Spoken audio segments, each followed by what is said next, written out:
แต่ผักคงผักสร้างได้มันสวัสดีเด้อสร้างนะไปเติมเนาะ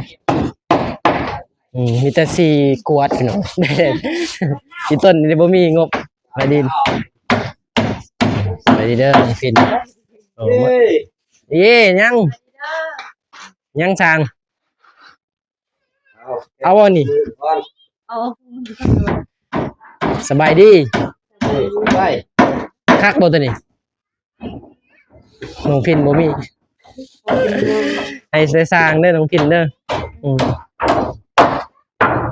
ตอนงานมันน้องพินยังได้บ่นี่ใส่น้ำกันเลยน้องพินไม่โอเคเลยบ่ยังโอ้ยังโอเคบ่ยังทันแรกบ่ทำได้สิขึ้นมันนี่โอ้กระยักหมื่นได้เด้อ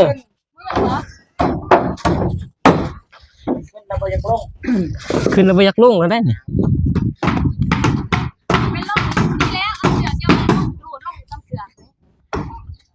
มันหมื่นได้ลองหมื่นได้ลอกไม่อันนั้นเต้จะได้ไม่คัดตัวหน่อยได้ยุกำลังต่อก่อนเอาบันทึกใหม่เลย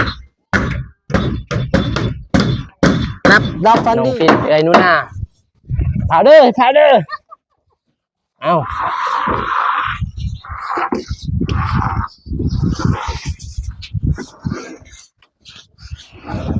ยังแผ่นหนึ่ง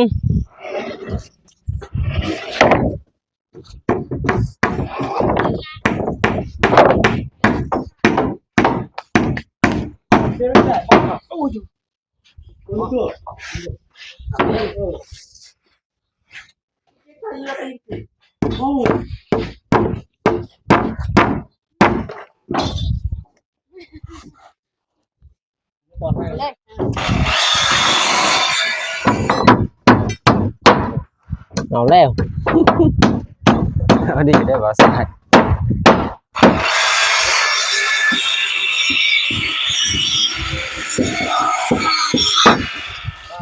นะบนนั่งมันหอด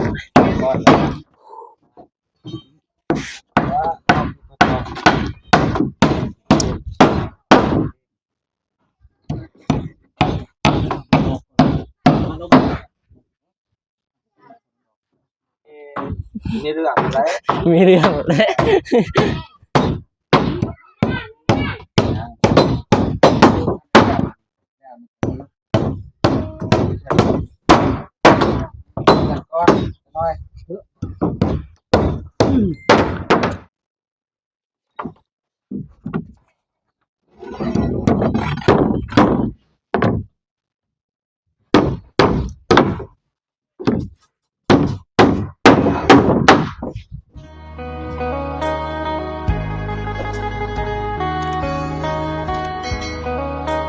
โทษบามิกหน่อยพูดขึ้นไปแล้วพี่น้องไปสวยไอ้สางแดงโอเคพี่น้องเปิดภาพมาพี่เด้อพี่น้องเด้ออยู่เพื่อนน้องจันทนาพี่น้องอัปเดตทางบ้านน้องจันทนาอัปเดตไอ้สางแดงพี่น้องมื้อนี้ก็ถือว่าคืบหน้าไปหลายเติบไปได้บ้านนี้มางวดนี้อันนี้ส่งเกินนะหน้าปางหน้าต่างส่งโซ่เสาโซ่เสาโซ่นี่จะเป็นเสาโซ่พี่น้องพี่น้องอันนั้นตามมาทางนี้เด้อพี่น้องเด้อกับทักทายสบายดีและสวัสดีเด้อพ่อฮอยแม่ FC บัดสกูทุกคนพี่น้องกันยินดีต้อนรับเข้าสู่ช่องบ่าวสายชาแนลพี่น้องมา3-4คนวันนี้คือเก่าคือเดิมน้องบุษบานู่นน่ะพี่น้องสวัสดีอีกครั้งเด้อน้องบุษบาเป็นมือกล้องพี่น้องไปจะหน่อยว่า FC สิบ่เห็นน้องบุษบาเป็นมือกล่องเด้อพี่น้องเด้ออยู่ลังไม้อาจสิโดนเทื่อสิเห็นน้องเพิ่นช่วงนี้น้องอยู่ลังไม้อยู่ลังไม้อยู่ลังกล่องลังไม้โอเคพี่น้องไปเดี๋ยวเข้าไปหาทางสร้างเพิ่นก่อนโอ้บ่มีหยังได้มาฝากทางแม่น้องจันทนาพี่น้อง มีแต่ซื้อมีแต่ให้แต่สร้างบ่มีงบพี่น้องเอ้ยทางแม่น้องเพิ่นมีแต่หยังหรือว่าเอาบุญน้ำสร้างซะพี่น้องเอ้ยช่วยสร้างทางน้องเมนจันทนาก็ได้เฮือนนี่ก็ช่วยแรงช่วยน้ำจิตน้ำใจอีกหน่อยนึงทางห้องน้ำแน่พี่น้องเอ้ยเพิ่นสร้างห้องน้ำเพิ่นก็โบก กันหนูกันเนาะ เลยเพิ่นโบกห้องน้ำโอเคพี่น้องไปเดี๋ยวสิเข้าไปหาใส่ทรงขาสันได้มื้อนี้พี่น้องเอ้ยทรงขายาวหมดเลยขอโทษขอไฟเด้อพี่น้องเด้อมียังมาฝากจินตนาการมันบ่ครบคนอีกพี่น้องเอ้ยสร้าง4คนเนาะสร้างเนาะจะสร้างเลยแต่สร้างนะบัดนี้ โอเคไปพี่น้องโอ้บ่มิกขึ้นได้บ่มิกขึ้นแนวได้นี่โธ่ปูไว้อีกแล้วนะมื้อนี้นะสิแล้วได้เบิ่งนี่เนาะโธ่นี่บ่คันใดขึ้นหรือว่าแต่ปูเดียวทางพออันนั้นพอเบาสายเบิ่งคลิปว่าโอ้ย่านไม่แป้นจีกเด้นี่พี่น้องเดี๋ยวนี้มันตอกซองเลยเด้นี่วิดดอกเดียวนี่เมื่อวานนี่ดอกนี้คนเดียวคนยืมเอาใหม่ตัวบาทนี้ ไม่เส้นติดการดคืนใส่ตรงนี้ นี่ใส่เบื้องคันไดเลยขยับขึ้นน่าจะได้โอ้ใหม่นี่ใหม่ใหญ่เด้ตัวนี้นี่ใหม่ใหญ่เด้ เป็นสิบแปด หนา10บ่หนา10นี่ถ้ากาดขึ้นนี่ขึ้นทางบันได คันมาคนเฮ็ดก้อนอีกสิงานขึ้น ไปเดี๋ยวไปหาสั่งห้องน้ำก่อนมียังมาแม่น้องจันทนานี่บ่มีแล้วมีแต่ สวัสดีเด้อมีแต่ผักของผักสร้างได้บัดนี้ สวัสดีเด้อสร้างนะไปเติมเนาะมีแต่4กวดพี่น้อง อีต้นนี่บ่มีงบสวัสดีเด้อฟินโอ้ยังสร้างเอาบ่นี่ เอา สบายดี ได้ คักบ่ตัวนี้น้องพินบ่มีให้ได้สร้างเด้อน้องพินเด้อตอนงานมันน้องพินจังได๋บ่นี่ ใส่น้ำกันเลย ใส่น้ำกันเลยน้องพินโอ้ไม่โอเคเลยบ่ยัง นี่ โอ้ยังบ่โอเคบ่ยังบ่ทันแล้วบ่นี่โอ้คิดว่าแล้วเนี่ยจะเข้าห้องน้ำแล้วนี่ ยัง เฮ็ดได้ไวเด้อโอเค ขึ้นไปเทิงก่อนพี่น้องนี่เป็นอันนั้นทางนอกห้องหนึ่งแล้วได้ห้องหนึ่งเนาะเกือบไม่ได้เอ่ยหนูหนามันกำลังโบกทางนอกมื้อนี้น่าจะมืดเนาะสมบูรณ์พี่น้องแม่น้องจันทนาสวยน้องจันทนาไปไสน้องจันทนาบ่เห็น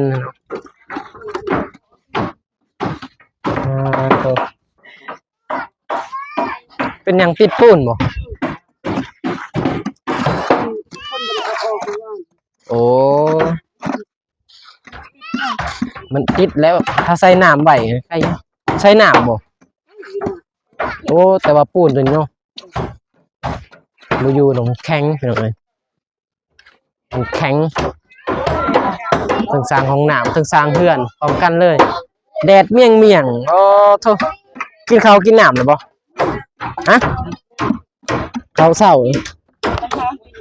โอ้โอ้ เขาเพลนยังโอ้เฮ็ดยังกินมื้อนี้โอ้ตกไก่อันนั้นไอ้บะหมี่ซื้อมาบ่โอ้ปิ้งซีนไก่ใครอยู่มีแนวกินเนาะโอ้ครึ่งกะแกงเปลี่ยนเมนูแน่เนาะยันเบื่อเด้หน่อยก็ต้มจนก็แกงต้มแกงหั่นเบื่อปิ้งน้ำแน่โอเคเด้อขึ้นไปเบิ่งเพื่อนน้องจันทนาอยู่เทิงก่อนขึ้นไปเบิ่งจักเป็นขึ้นหรือบ่แล้วบัดนี้ได้มือกล่องนี่แฮงแล้วเลยมือกล่อง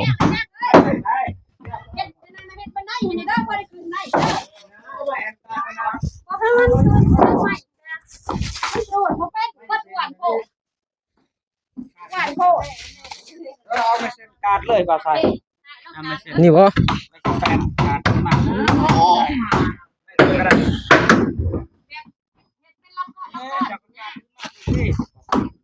ไปเถอะ อ๋อว่า เครื่องนี้ทุกคนเอาหัวมันการ์ดพี่คนเขาจะจับนั่นนะ นักเลยเนาะอ้าวฮะ พูดไปคน จับผู้ดี ย่อมาก ซอดขลุ่มเหรอ ซอดเครื่องหมูนะก็แล้ว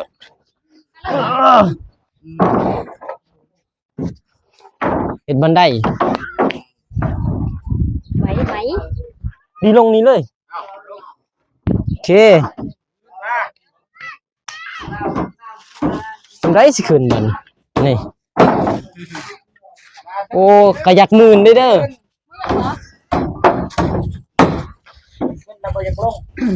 ขึ้นแล้วไปยักลงแล้วได้เนี่ย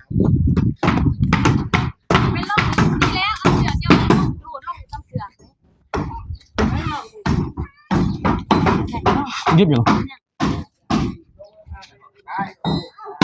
โถ่ พี่พาพี่พ่อยขึ้นเรือนใหม่มอเตอร์ไซค์เกิมขึ้น อ้าวขึ้นขึ้นมาเป็นครั้งแรกไง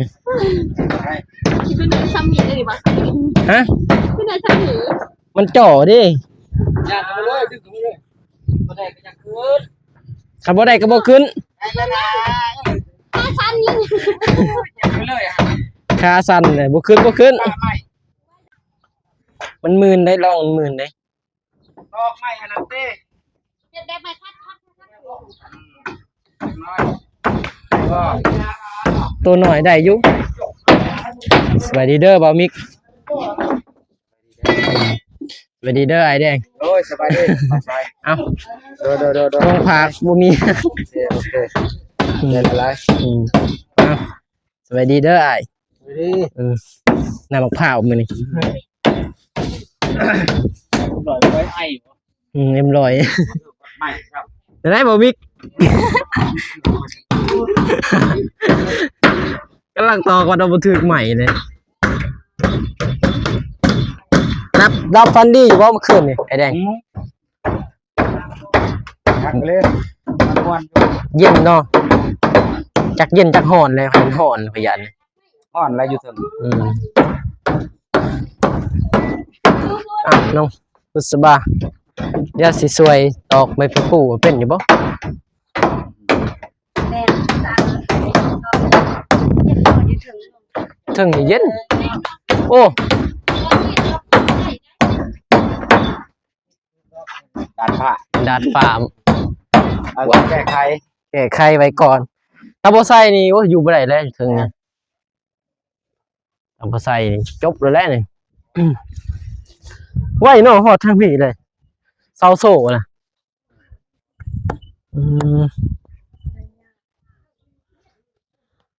นี่แน่นตึงๆ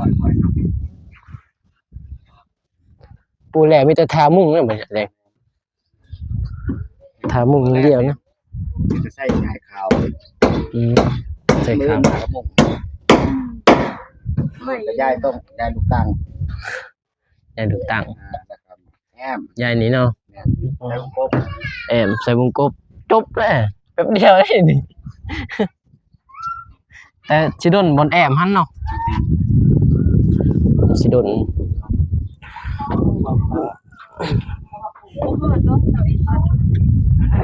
คันไว้แบบนี้นี่บ่เหาะใส่ปัน ก็อยากให้มันหอดบ่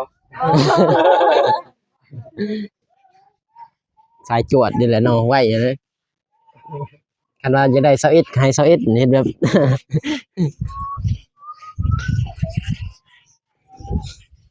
เย็นอยู่ถึงนี่เนาะอยู่ลุมมันโอ้เอาเลย เดินสูงไปแน่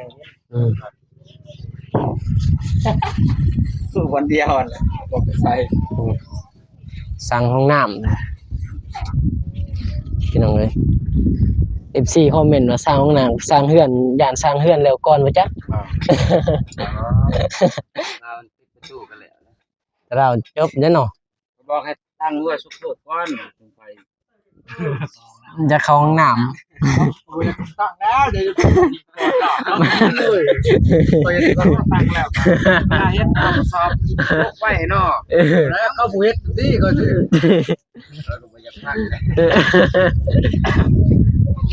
เฮ็ด เวลามันงานด่วนก็ไล่เขาออกเขาไปบันโบกตัวนี้กินหอมปี๊ดเลย ว่าคันโบกตัวบอลห้องถ่ายก่อนเนาะแล้วเบิดก็โอเคอยู่คือสิตำลังเฮ็ดตำลังเหียน วงแล้วมัดปิดประตู จบเขานี่บ่ดี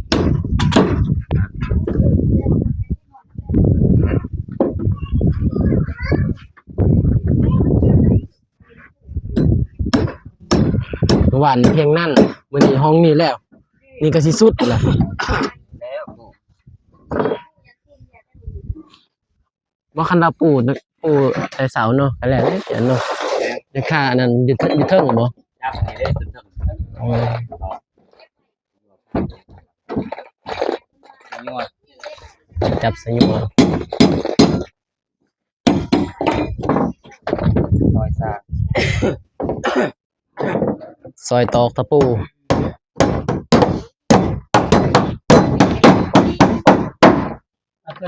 ตะปูนี่คือบ่งดเนาะบ่มีตอกเนาะว่าตะปูนี่บ่งดบ่มีตอก ครับได้ ปูนี้ใส่ดอกกันเนาะใหญ่โพด อย่าใส่ดอกแปดเด้ตัวนี้บ่มีตัวสันเนาะใส่ต้องได้ตัดนะ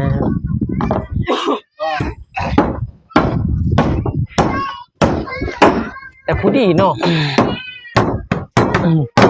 คือว่าในแผ่นหนึ่งนี่ได้ใส่อีกตัวนี้เนาะ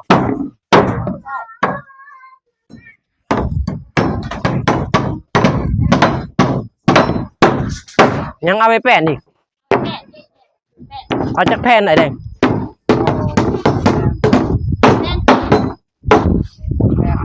6 แผ่นโอ้ยมันหักเองไปทางไหนนี่ทางนี้เลยบ่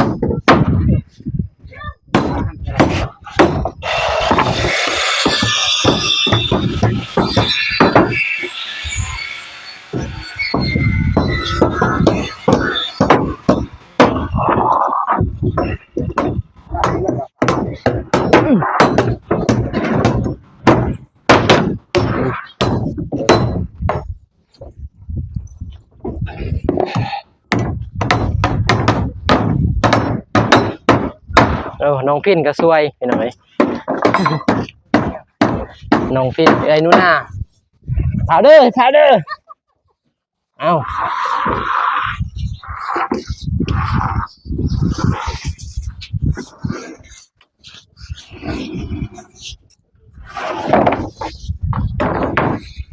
ได้แล้ว3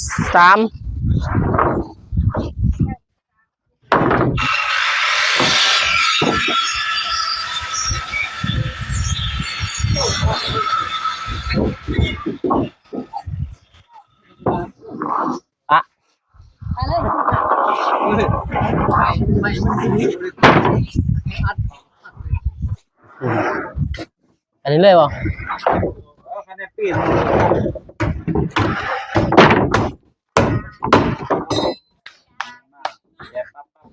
สุดยอด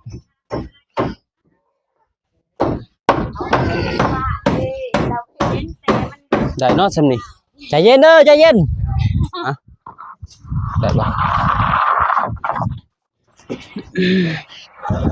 ยังแผ่นหนึง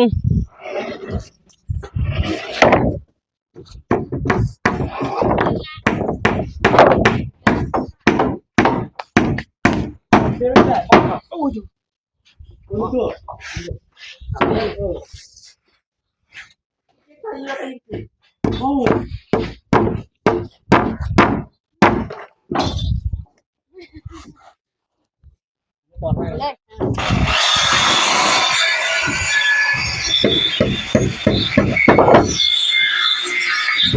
บร้อยทุกแผ่นมีต้นกล้วยอ้อ ทำนั้นได้ ติบเข่ามือหยกเศร้าบ่มีไส้เนาะบ่ทันติเนาะ เอาพี่ก็นอน ขึ้นว่าน้องพิน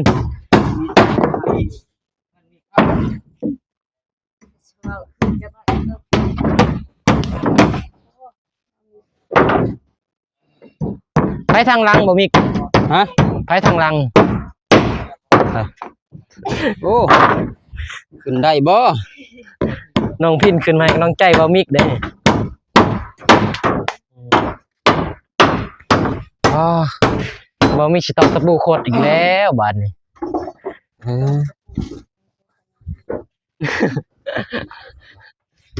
รอโคตรอีนี่แล้วบาดนี้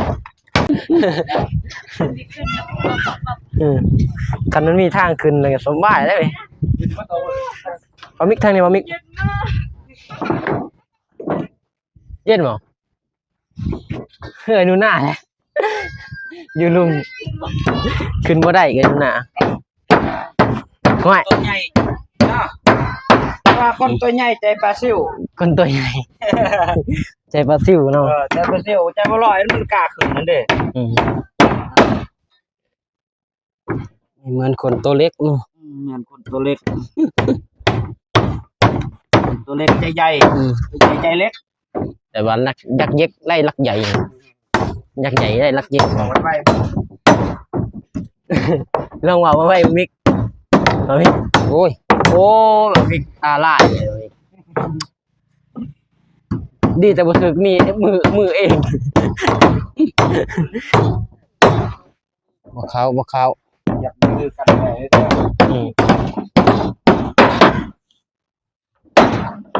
คอยเบิ่งได้เสียบันไดกันพอเพียงว่ายา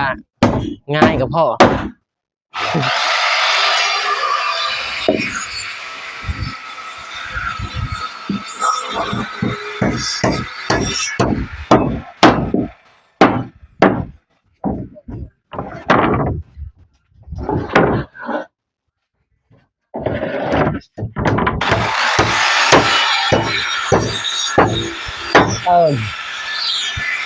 สุดยอดเลยลูก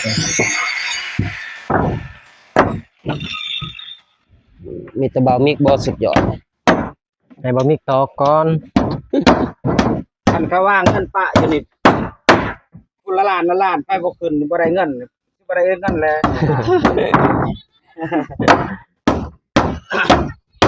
แอน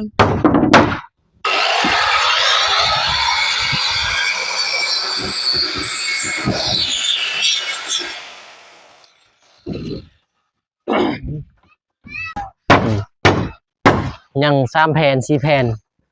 จบการปูหน่อยแดงเนาะบ่มีบนปูได้เนาะบัดนี้เนาะ นั่นแหละแล้วก็บ่มี มันจบเลยได้เห็นได้ บ่จักตอบ ไอ้แดงจนว่าเป็นตอบเลยแล้ว จบ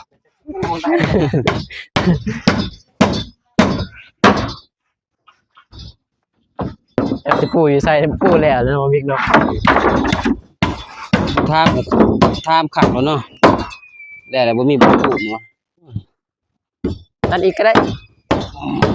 ดีบ่โอ้ โอ้โกงเลยเนาะอายุสนี่ดีมับดีเป๊ะ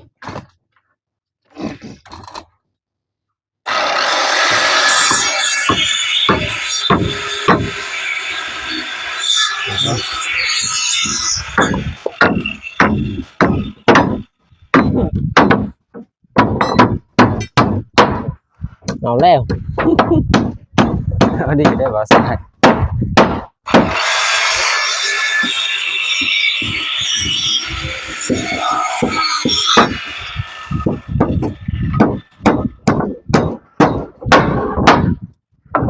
ตอกตะปู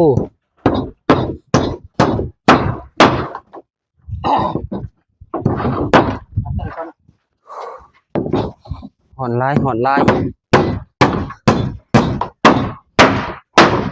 ได้เฮ็ดคือไปเฮ็ด นะที่แจก บนนั่ง มันหอด ก่อน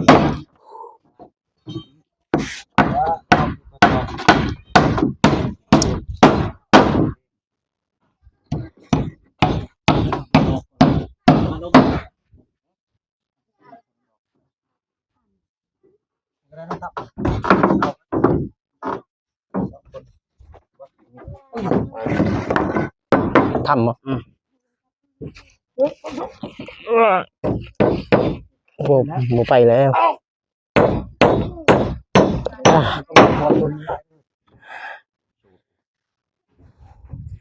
บ่คันงัดตอนเนาะ ส่วนทางเจ้าก็ได้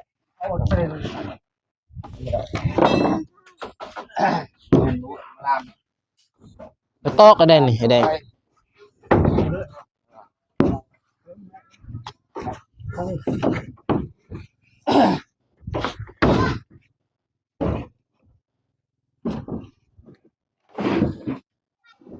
่นะงัดปูออกแล้วนะต้องมีก็งัดออกเลยทางนั้นปะ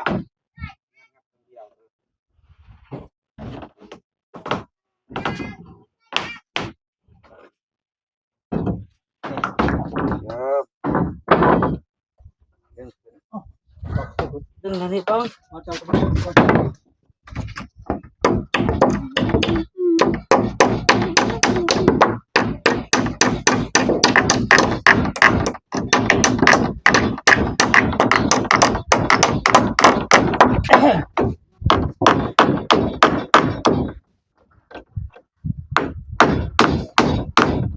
เลย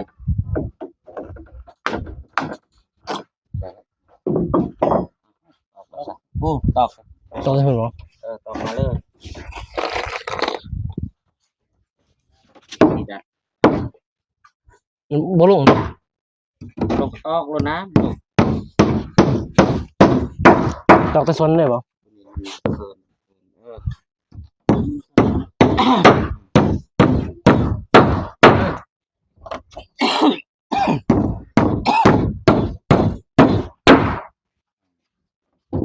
ตอกเลย ตอกเลย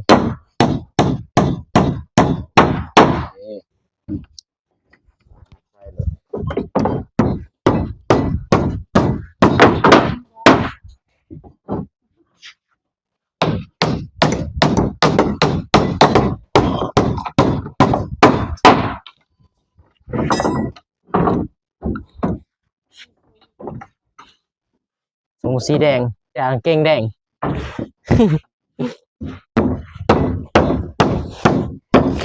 นั่งจากกางเกงแดงเด้ กระดับเกงแดงนี่เรื่องอะไร มีเรื่องแล้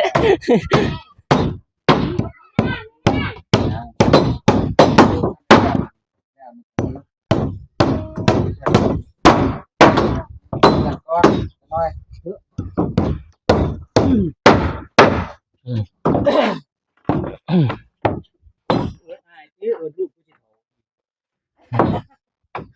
เอิ้นอ้าย ได้แล้วลูก นี่บ่เพิ่นว่าเอิ้นอ้ายมีเท่าใดก็ให้เบิด ได้บุญนั่น ของอ้ายให้เบิดโหลดมีเท่าใดก็พอแต่อย่าห้องเขาก็พอ เพลงก็ออกมาได้เพลง เนอะ นี่เด้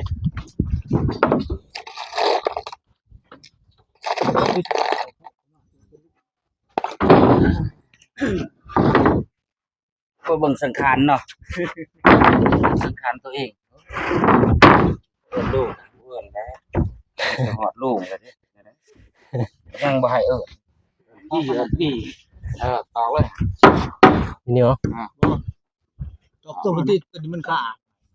ตัวนี้บ่ ต้องหั่นก็ได้ลองดอกใส่จ้ะ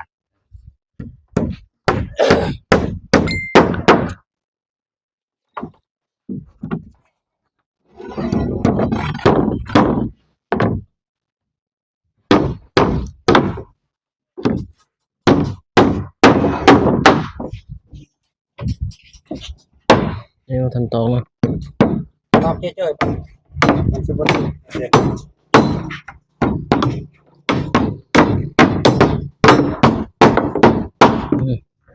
โอ้กินข้าวก็ย่อขึ้นมาพี่นั่นแหละเนาะ อืม เย็นดี หิวแล้วบ่ไอ้แดง ยัง กำลัง10 โมงนี่ ยังทันหิวอ่ะ ซ้ำ12 โมงพอดี เนี่ย 12 โมงกินข้าวแซ่บดีสำนั้นโอ้โหว้ายเป็นหวัดพี่น้องเอ้ยขอโทษเด้อ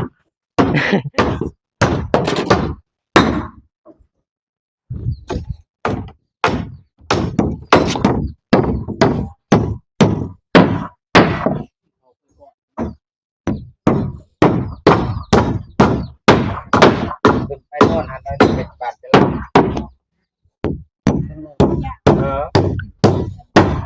จะล่ามและบ่โดน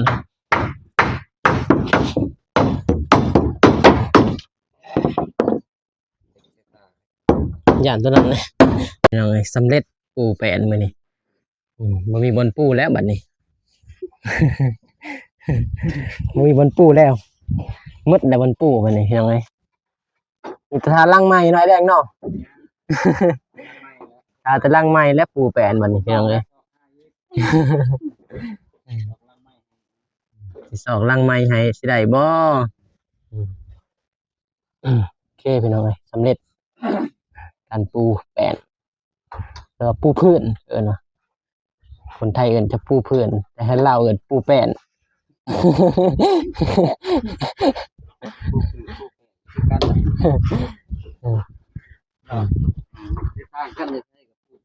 ปูพื้นปูแป้นเนี่ยคือกันแต่ว่า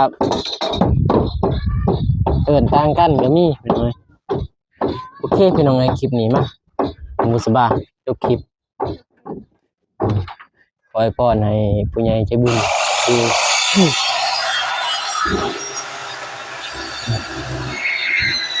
มีเสียงตัดเลย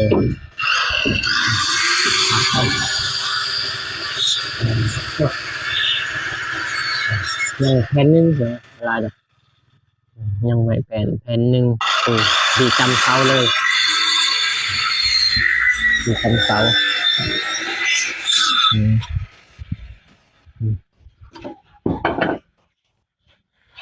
แผ่นสุดถ่ายสุดนะน้อง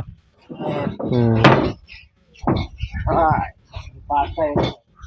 ต้องได้ปาดเสาพี่น้องเลยทุกฮ้อนอยู่ถึงอยู่รุมฮ้อนอยู่ถึงเย็นพี่น้องเลยโอเคพี่น้องมีต่อพอกันไหมในคลิปหน้าเด้อพี่น้องนะคลิปนี้ขอให้พรให้ผู้ใหญ่ใจบุญทุกท่านจงมีแต่ความสุขความเจริญสุขกายสุขใจปรารถนาสิ่งใดขอได้สิ่งนั้นให้ดวงปรารถนาผมเจ็บอย่าได้ความใครอย่ามีให้ร่ำให้รวยเบิดสุขสุขคนเด้อพี่น้องเด้อไปพอกันไหมในคลิปหน้าพี่น้องคลิปนี้ก็สิขอกล่าวคำว่าสบายดีเด้อพี่น้องเด้อไปพี่น้องพอกันไหมในคลิปหน้าพี่น้องอยู่ดีมีแห้งเบิดสุขสุขคนพี่น้องสำเร็จการปูแป้นมื้อนี้